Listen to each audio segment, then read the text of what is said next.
सिंध हुकूमत का बड़ा ऐलान, 20 अक्टूबर को आम तातील होगी। सिंध हुकूमत ने सूबे भर में हिंदू बरादरी के मजहबी त्यौहार दिवाली के मौके पर 20 अक्टूबर 2025 बरोज पीर को आम तातील देने का बाकायदा ऐलान कर दिया। महकमा service general administration and coordination department की जानिब से जारी नोटिफिकेशन में कहा गया है कि दिवाली के एहतराम में सूबे के तमाम सरकारी, नीम सरकारी और निजी इदारे 20 अक्टूबर को बंद रहेंगे।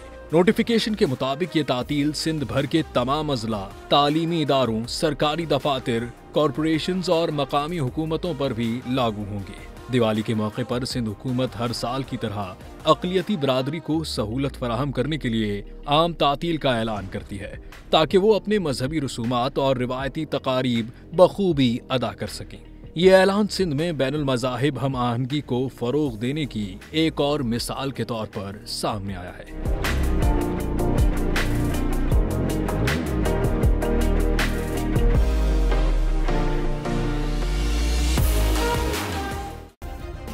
सब्सक्राइब करें और बेल दबाएं ताकि कोई खबर रह न जाए।